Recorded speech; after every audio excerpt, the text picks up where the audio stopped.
This is my Maverick rifle, and I say that because I typically do not like to name my blasters, but this name actually describes what the blaster is, so I'm going to call it that. Anyways, going over the basic shell modifications first, I added a Longstrike barrel and a Swarmfire stock. Neither of these items actually increase the performance. Actually, the Longstrike barrel just hurts the range, but I was going for a cosmetically appealing blaster, and I think it does look pretty cool. I won't ever be using it in a war just because it's so terrible, but it is pretty cool looking. Going over the internal Maverick modifications, I've added a few pennies behind the spring, re-lubricated the O-ring and added a bit of Teflon tape underneath that. I also did the drop barrel modification to allow the turret to come out a bit more, and I also replaced all of the barrels with 17/32 brass. How I did this barrel modification, I put the brass all the way up to the top so it can no longer take sonic darts or anything like that. It only takes Stefan darts and streamlines because of their head size,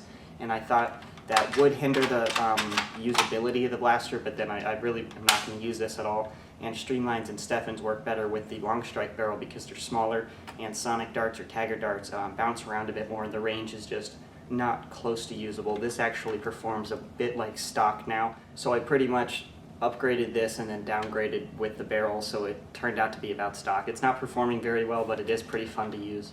And one other modification, I cut down the slide mech here so it can actually be primed. Because of my adhesives here, the slide would run into the Swarmfire stock and actually not be able to prime, so I had to cut that down, so now it's a little bit smaller. Getting to the paint job now, it's a black vinyl dye base coat as always, and then a purple Krylon shortcuts accenting with some silver dry brushing. This purple was supposed to be a little bit lighter, but when you put it on black it appears to be a bit darker. I'm still pretty happy with how it looks, and I left this huge orange barrel on in case I walk outside with it. I really don't think I'll be using this at all. This will just be a wall piece for me, but this orange barrel will allow it to look enough like a toy so I don't get shot at or anything like that, because it is mostly black. And as always, I left the little orange pieces throughout the blaster unpainted to kind of tie it all together so it looks pretty cool. Everyone's seen a stock Maverick firing, so I'm not actually going to bore you with that, but it shoots about 20 feet flat. As a side note, my web store is now available. I have a few items up for sale. This might actually be for sale in a little bit, depending on my feedback. I'm not sure if anyone actually wants it.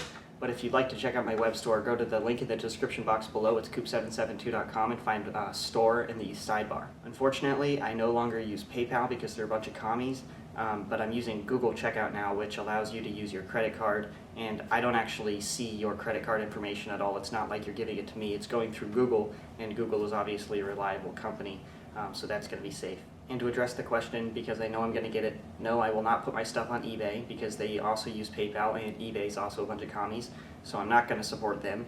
So I will only be using it on my site through Google Checkout. If you can't buy it from there, I'm sorry, but I can't sell. So that concludes the Maverick rifle video. Thank you for watching.